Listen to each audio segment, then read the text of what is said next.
Anyways, speaking of another C-tier movie, we've got my pick this week, which was the 2010 film Inception, which is a movie about some dude that's wife killed herself, and he's really sad about it. Tanner, what's your fun fact? Such a bad synopsis. Fun fact. When this movie is broadcast on TV in Japan, in the top corner, they add some text telling you what level of the dream the scene currently is in. Are the Japanese retarded? I know, right? That actually has to do with a thing I want to say about the movie later. But in the meantime, fine-ish fun fact, Tanner. All right, Tanner, where are you putting it? Guys, this is a fucking movie. I'm at an S+. Oh my god! Dylan, how about you? Rare S+W? Yeah, rare S+. Yeah, I mean, I also really enjoyed the movie. Not as much as Tanner, apparently. I gave this movie an A+, personally. Whoa. Jackson, where are you at? I'm tossing up between an A and an A-. All right. Fantastic. I guess I'm a hater. I'm at a B+. This is not shocking news at all. So, Tanner, why'd you like this movie? Let's Yeah, build why'd up you and like then this tear it stupid down. piece of shit movie that wasn't good at all? Shut up, Nico. You're Jesus a hater. Christ, Nico. I mean, yeah, my big thing is, like, this is filmmaking operating on the highest level possible in basically every regard. It has, great acting, a great score, a great script, great action. It's just like everything is done so fucking well that it all comes together to make, in my opinion, a perfect movie.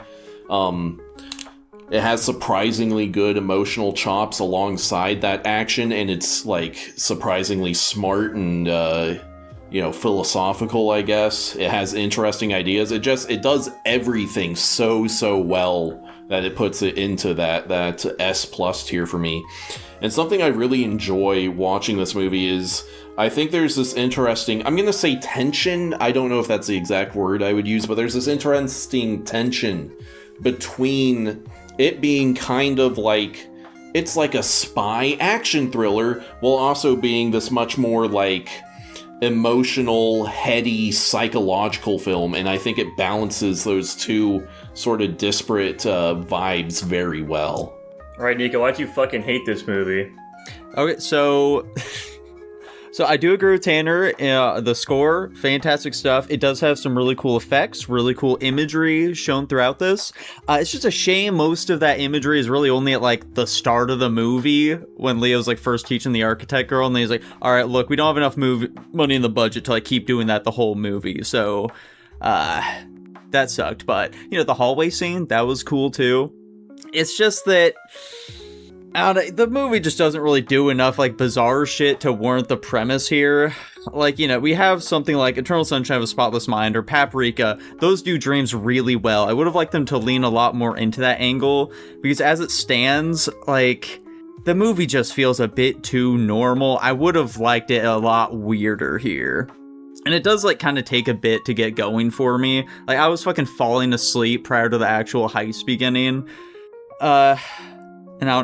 Here's one other thing I'm curious for you guys. So the whole, like, going into limbo thing that they add here, it doesn't really feel like it adds that much stakes to the film, because it's like, they're not gonna make one of these characters go fucking brain dead when they get out. Are you kidding me? If they just made it like, yeah, you're gonna fucking die if you die in here, that would have felt a lot better, because that feels like a more tangible consequence that they could realistically do. They're not gonna make one of them be brain dead.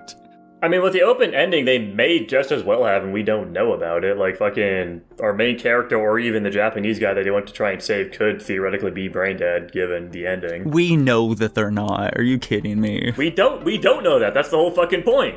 We do know. Okay, Jack, real quick. I want to get this out of the way. It's the big thing that people like talking about with this movie. Do you guys think that Leo is in the dream? Is he still in there? I figured the point was that it doesn't matter.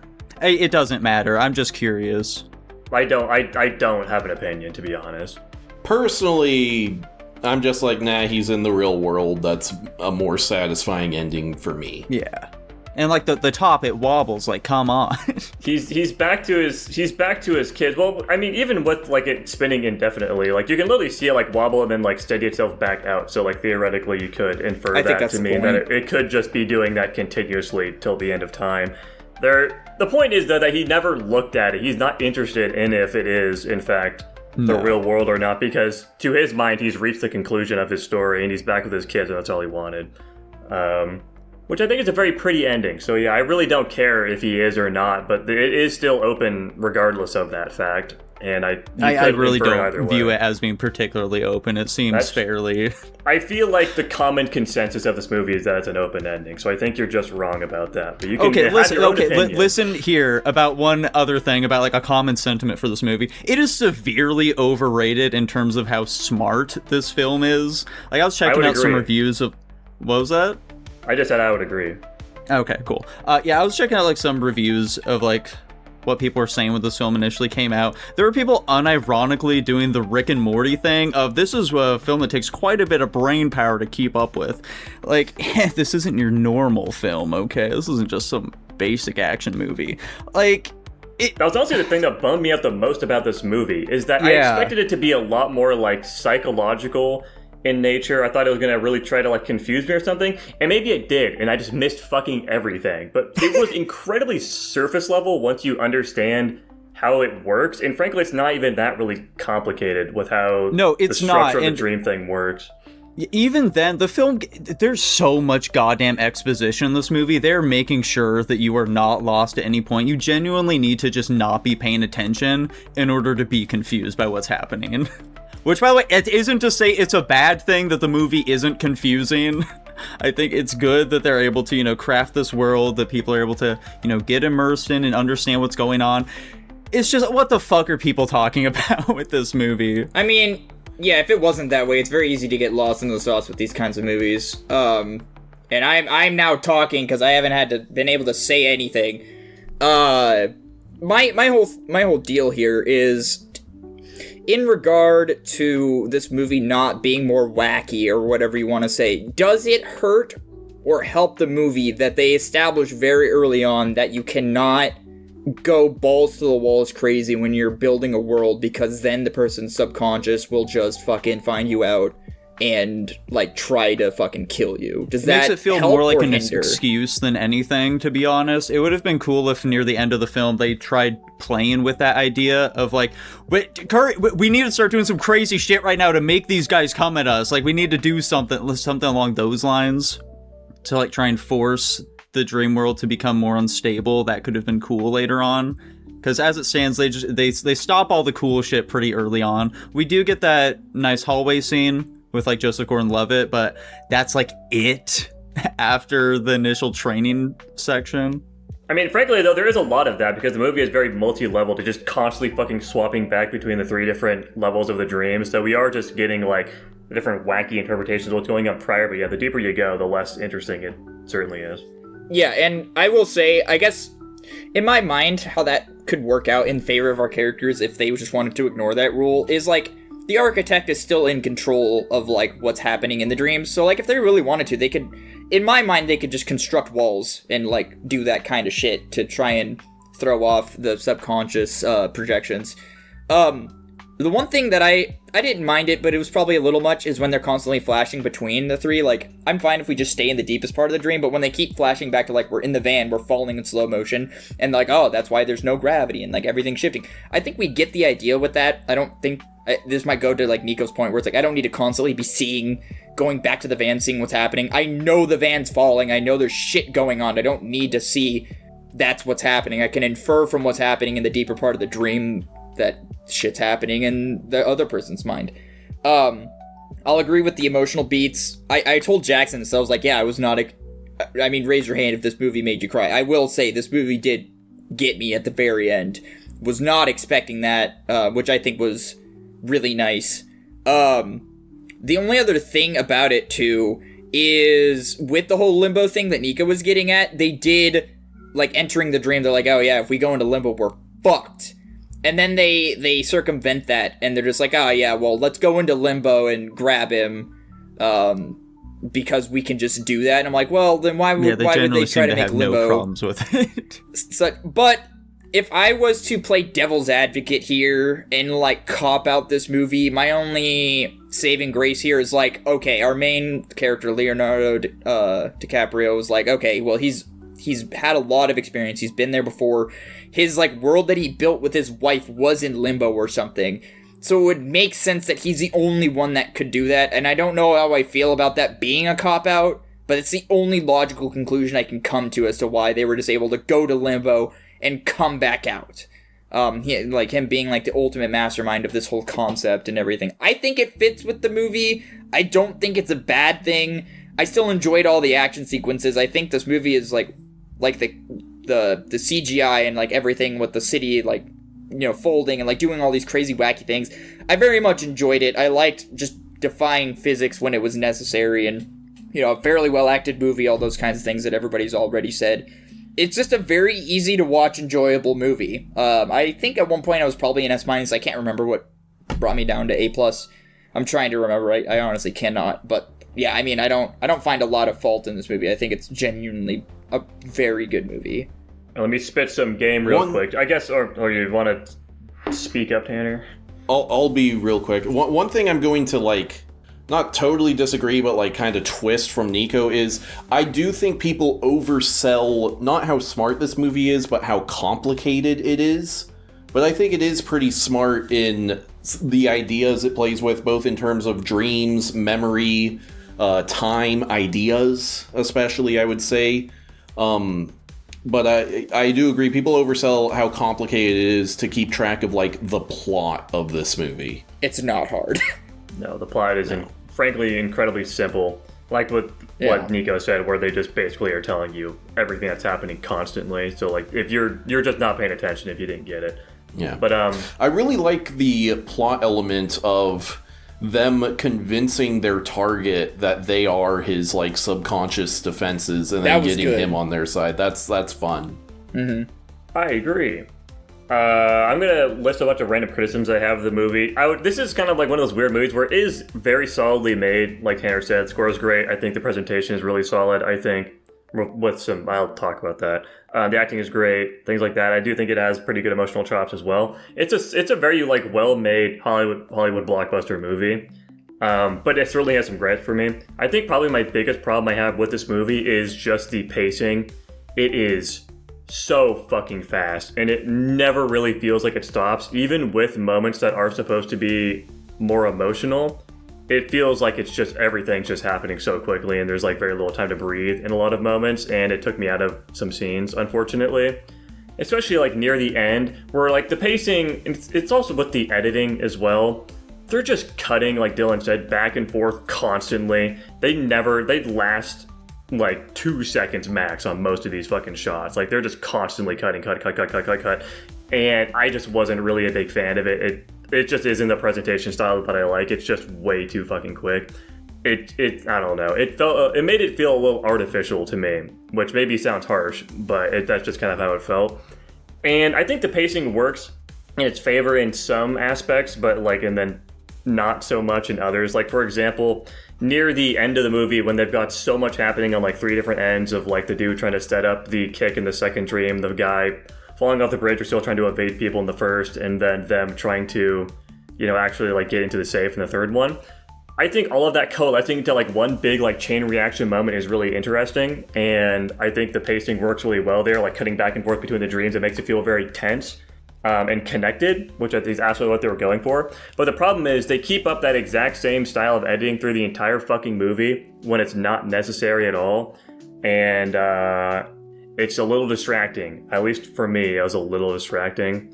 A big, just like, I don't know if you'd even say this is a plot hole, but you guys, I can get some feedback on it. In the third dream, when our main character is asking the architect girl to know if there's like any like hidden pathway or like shortcuts in the maze, why not just have her tell the fucking people that need the information? Why tell the loose cannon with the fucking demon subconscious that's in here trying to thwart us anything?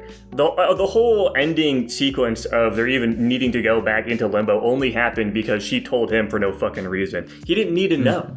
It's completely irrelevant that he knew, and it only sabotages them. It's completely fucking pointless. And I don't even know why he would want to know himself. He knows that he's a fucking loose cannon. He's very aware of that fact, so I don't know why. It just seems like a plot convenience, and it just kind of took me out of it a bit as well. And also, just with a lot of the third dream, it was really fucking messy. There's a lot of shit going on in the snow with a lot of people that look the same because they're all just wearing white outfits, and I didn't really know what the fuck was going on most of the time. Just a lot of like action scenes without a lot of context. Also, I got there in the end, and I do think the finale of the third dream with the guy reaching the conclusion with his father was nice.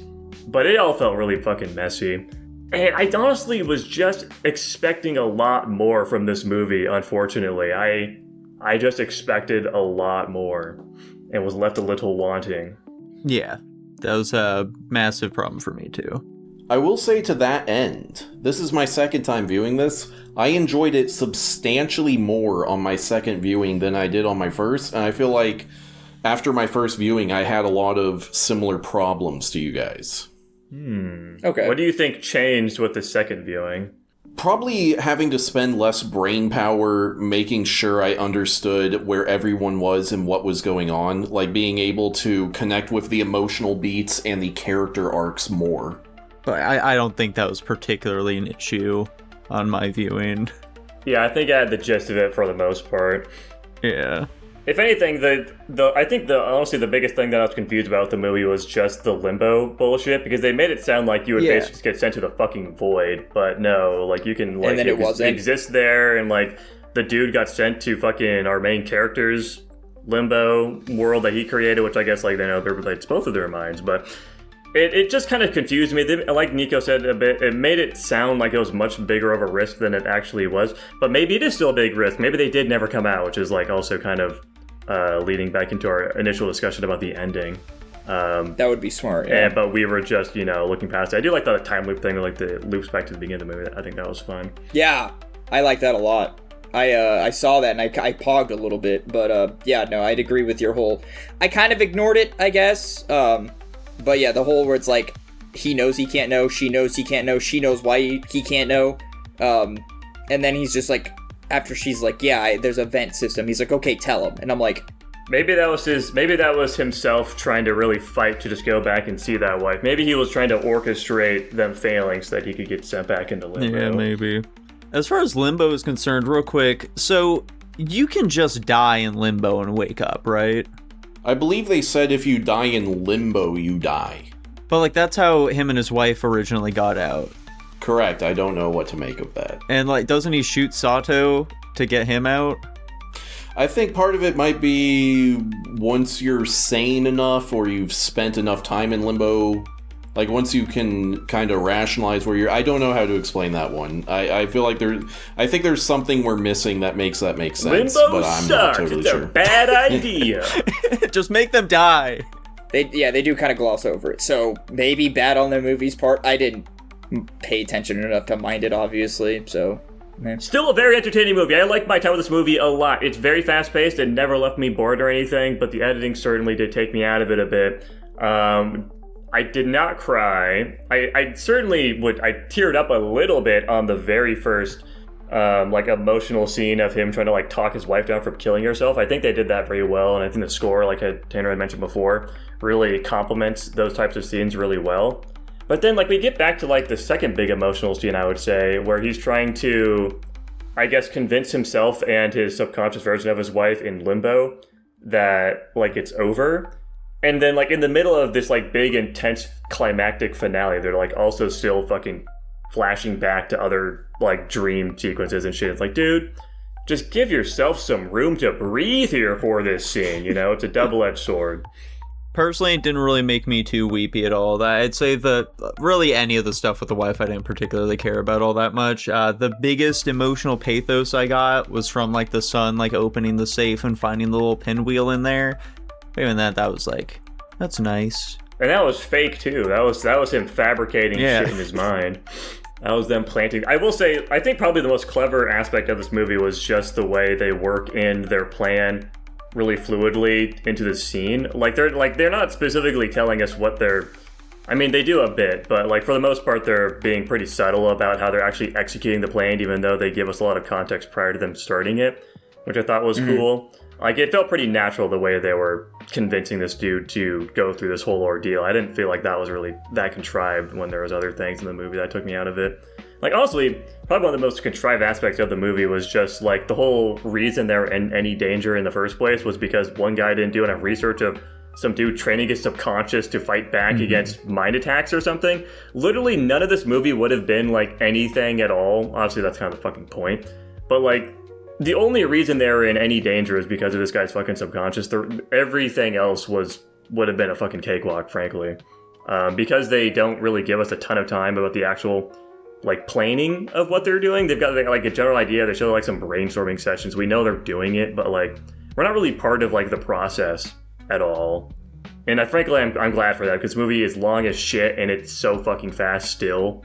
I don't even know how they would integrate that into the plot. It's just weird. I don't know. I'm a huge fan of seeing heists set up, and then it all just kind of goes, you fire off, and it's just go, go, go. I really like that. This movie hit a chord with me in that aspect. So I guess going back to a little bit of what Nico said at the start about the wacky shit going on in the dreams, I was also expecting the wife and just our main character's subconscious to be a bit more of a threat, but it really just wasn't. Like, there was the train at the start that blocked him a bit, and then in the third dream, obviously, his wife fucking shoots the dude. Was there anything I missed, or was that it? I expected that to be a much bigger problem than it was, but that was kind of just it. It was mostly just them getting shot by fucking military men as part of the dude's subconscious, and that was really, like, the large challenge they were facing. I don't know if I could have asked for more from this movie, but I guess it kind of would have been an interesting concept for her to, like, not hijack the guy's subconscious, but, like, be, like, the tactful leader of the military subconscious and all that. Just a more present threat. Yeah, like, to be there, like, because I don't think she was present in the second dream, like, at all. I think, quite frankly, you spent the lead. Yeah, the second drill is mostly just action sequence for the other dude. Which, frankly, those are probably some of my favorite scenes of the movie. I fucking loved watching that dude dismantle shit and, like, planning and wrapping him up, playing C4 in different ways. I thought that was fun. I really liked that part. Yeah, I thought everything with Joseph Gordon-Levitt was really solid.